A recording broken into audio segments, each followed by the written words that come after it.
In today's video, I'm going to explain over 100 stock market terms that every beginner should know. To make it simple, I've divided everything into 9 simple topics. So, if you want to finally understand how the stock market works and learn some essential investing terms, this video is definitely for you.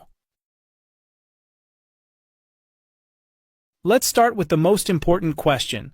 What is a stock? A stock represents ownership in a company. If you own a stock, you literally own a piece of that business. There are 2 main types: common stock and preferred stock. Common stock is what most investors buy. You get a claim on the company's profits and the right to vote on big decisions, but dividends aren't guaranteed. Preferred stock is different. You usually don't get voting rights, but you're more likely to receive steady dividends, and you get priority if the company pays out money to shareholders. Now, instead of just owning one stock, most investors build a portfolio. A portfolio is simply a collection of all the investments you hold. Some of those investments might pay a dividend. That's when a company shares part of its profits directly with shareholders. But not every company's stock is available to the public. A public company is one that has listed its shares on the stock market, while a private company keeps its shares owned by founders or private investors. To measure how groups of stocks are doing, we look at something called an index. An index is a collection of stocks designed to represent a piece of the market, and it's used as a benchmark for performance. For example, the S&P 500 tracks 500 of the biggest U.S. companies. The Nasdaq is known for tech stocks, and the Russell 2000 tracks smaller companies. When investors talk about trying to beat the market, they usually mean earning a return that's higher than one of these major indexes, especially the S&P 500. Since the S&P 500 is often treated as the standard benchmark, if your portfolio does better than it, you've beaten the market. This is actually really difficult, and only a few investors manage to do it. All these stocks trade on a stock exchange. That's the marketplace where buying and selling happens. The largest in the U.S. is the New York Stock Exchange. To actually trade, you'll need a brokerage, a platform or service that connects you to the exchange. They may charge a commission, which is just a fee for making the trade. Every stock is identified by a short code called a ticker symbol, like AAPL for Apple or TSLA for Tesla. Trading happens during official market hours, typically 9:30 a.m. to 4 p.m. Eastern Time. The stock price is the current price of one share. At the start of the day, we have the opening price, and at the end, the closing price. But trading doesn't stop there. There's pre-market trading before the open, and after-hours trading once the market closes. This is when investors can still buy and sell stocks outside of normal hours, often reacting to news like earnings reports or economic announcements. The catch is that these sessions usually have lower volume and lower liquidity. Here is the volume, which shows how many shares are being traded. High volume means lots of activity, while low volume means fewer trades. And finally, liquidity, which tells you how easy it is to buy or sell a stock without moving the price too much. Big popular companies like Apple or Microsoft are very liquid. We'll start with market capitalization, which is the total value of a company's stock on the market. You simply multiply the stock price by the number of shares. Then, there is the enterprise value, which looks not just at stock, but also at debt and cash the company holds, giving a fuller picture of what the business is worth. Revenue is the total income from sales. After expenses are subtracted, what's left is net income. That's the profit. On the balance sheet, you'll also see assets and liabilities. Assets are what the company owns, like cash, equipment, or property. Liabilities are what it owes, things like loans or debt. Now, to compare companies, investors use ratios. One of the most common is earnings per share, EPS. This shows how much profit is made for each share of stock. For example, if a company earns $100 million in profit and has 50 million shares available, the EPS would be $2 per share. From there, we get the price-to-earnings ratio. It compares the stock price to the earnings per share, showing whether a stock looks expensive or cheap compared to its profits. The PEG ratio goes a step further. It's the PE ratio adjusted for expected growth, helping investors see if a fast-growing company's stock is fairly valued. For income-focused investors, there's dividend yield. This measures how much you earn in dividends compared to the stock price. Another key factor is free cash flow. This is the cash a company has left after paying its expenses and investments. It's what can be used for dividends, buybacks, or growth. Finally, let's look at profitability margins. Gross margin tells you how much money a company keeps from sales after paying for the direct costs of making its product. Operating margin goes a step further, showing what's left after paying for things like salaries, rent, and other business expenses. Finally, net profit margin is the true bottom line, the percentage of revenue left after all costs, including taxes and interest, are taken out. A growth stock is a company that's expected to grow quickly, often reinvesting profits instead of paying dividends. Think of tech companies that focus on expansion. A value stock is the opposite. It's a company that looks cheap compared to its fundamentals. Investors buy them hoping the market will eventually recognize their true worth. Then we have blue chip stocks. These are large, well-established companies with strong reputations, like Coca-Cola or Johnson & Johnson. They're considered stable and reliable. Some stocks move with the economy. These are called cyclical stocks. For example, car companies or airlines usually do well when the economy is booming, but struggle during recessions.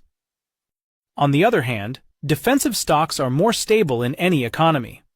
Companies that sell essentials, like food, utilities, or healthcare, tend to hold up even in tough times. Stocks can also be grouped by size. A large-cap company is worth over $10 billion, a mid-cap is between $2 and $10 billion, and a small cap is under $2 billion.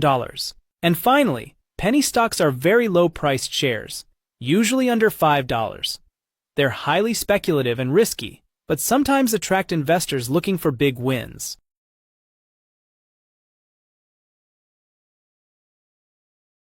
A mutual fund pools money from many investors to buy a mix of stocks, bonds, or other assets. A professional manager chooses the investments and adjusts the portfolio over time. An ETF, or exchange-traded fund, works a lot like a mutual fund, but trades like a stock on an exchange. You can buy or sell it anytime during market hours, making it flexible and easy to trade. Many ETFs track a whole market index or a sector, like technology or healthcare. An index fund is a type of mutual fund or ETF that simply tracks a market index, like the S&P 500. Instead of trying to beat the market, it aims to match it, which keeps costs low and makes it a favorite for long-term investors. Some funds are more specialized, like a hedge fund, which uses advanced strategies like short selling or leverage to try to generate high returns. Hedge funds are usually for wealthy investors, because they carry higher risk and require more capital to get started. There are also tax-advantaged accounts like a Roth IRA, which allows your investments to grow tax-free. You contribute with after-tax money, and when you retire, withdrawals, including growth, are generally tax-free. It's a popular way to save for retirement. Beyond stocks and funds, there are commodities like gold, oil, or agricultural products, which can be bought directly or through funds. Bonds are essentially loans you give to a company or government. In return, they promise to pay you interest, usually at a fixed rate, over a set period, and then return your original investment, called the principal, when the bond matures. Currencies let you invest in money from around the world, like dollars, euros, or yen. And then there's cryptocurrencies, like Bitcoin or Ethereum, which are digital assets that trade independently of traditional markets. One key concept is volatility, which measures how much stock prices move up and down.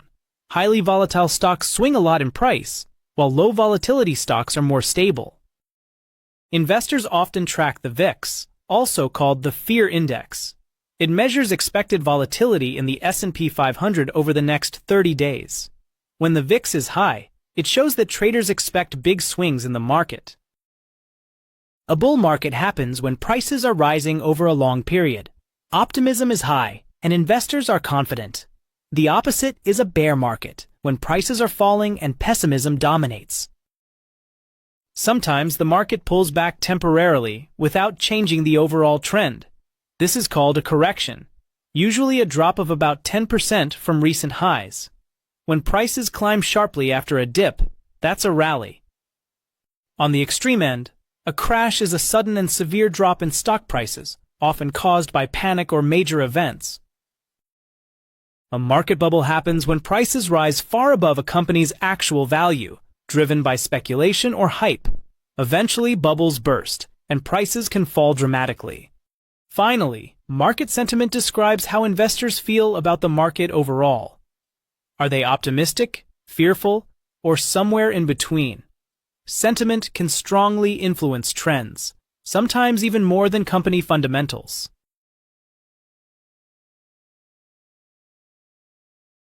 Passive investing is a long-term approach where you buy a broad market index or fund and hold it, without trying to pick individual winners. It's simple, low cost, and often matches market returns. A common tactic within passive investing is dollar cost averaging, or DCA. This is when you invest a fixed amount regularly, like every month. It helps smooth out market ups and downs over time. Alternatively, lump sum investing is putting a large amount of money in the market all at once. While it can grow faster if the market rises, it's riskier if prices drop right after. Active investing is the opposite of passive. Active investors pick individual stocks or try to time the market to outperform the averages. Some strategies are about timing and opportunity. Buy the dip means purchasing a stock after it drops in price, hoping it will recover. Buy and hold is simply buying good companies and holding them for years, letting compounding work its magic. Market timing is trying to predict the best moments to enter or exit the market. It's very difficult and risky, even for professionals. Some approaches are more analytical. Speculation is taking high-risk positions hoping for big gains, while fundamental analysis studies a company's financial health, management, and industry. Technical analysis looks at price charts and trends to forecast movements, and macro analysis examines the overall economy, interest rates, and global trends to guide investment decisions.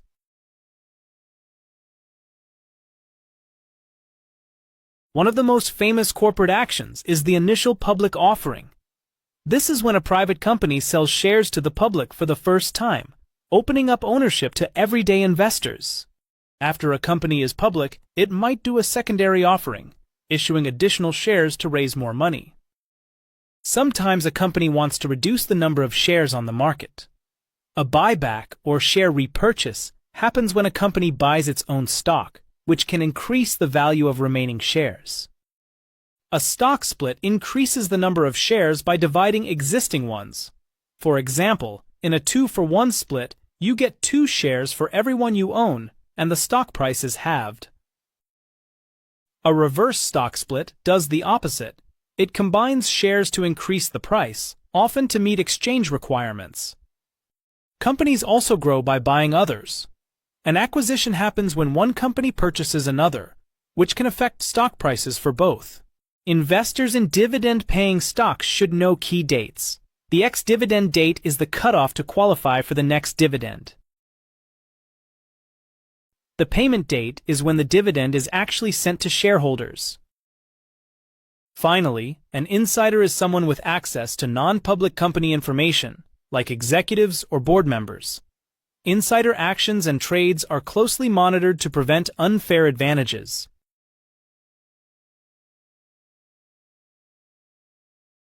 One of the most important tools is diversification. This means spreading your investments across different stocks, sectors, or asset types, so that a loss in one area doesn't sink your whole portfolio.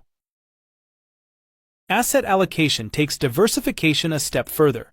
It's about dividing your money between different types of assets, like stocks, bonds, or cash, based on your goals and risk tolerance. Over time, some investments grow faster than others, which can throw your portfolio out of balance. Rebalancing is the process of adjusting your holdings to return to your original target allocation. Investors also measure performance using metrics like alpha and beta. Alpha shows how much a portfolio outperforms or underperforms the market. Beta measures how sensitive your portfolio is to overall market movements. Higher beta means more volatility. The Sharpe ratio is another key metric. It shows how much return you're getting for the risk you're taking. A higher Sharpe ratio means better risk-adjusted returns. Correlation tells you how closely two investments move together. If two stocks are highly correlated, they tend to rise and fall together, which affects your diversification strategy. Finally, understanding types of risk is crucial. Systematic risk affects the entire market, like recessions or interest rate changes. Unsystematic risk is specific to a single company or sector and can usually be reduced through diversification. Inflation is when prices for goods and services rise over time, which means your money buys less than before. Deflation is the opposite, when prices fall, which can slow economic growth. Sometimes the economy faces a rare situation called stagflation, where prices rise but growth stalls and unemployment is high. A recession happens when the economy shrinks for several months, often measured by falling GDP. During recessions, companies earn less and stock prices often drop. Governments and central banks use different tools to manage the economy. Monetary policy is controlled by central banks, like the Federal Reserve in the U.S., and includes actions like changing the interest rate or controlling money supply to influence growth and inflation. Fiscal policy, on the other hand, is what the government does with spending and taxes. Increasing spending or cutting taxes can stimulate the economy, while reducing spending or raising taxes can slow it down. And that's a wrap for today's video.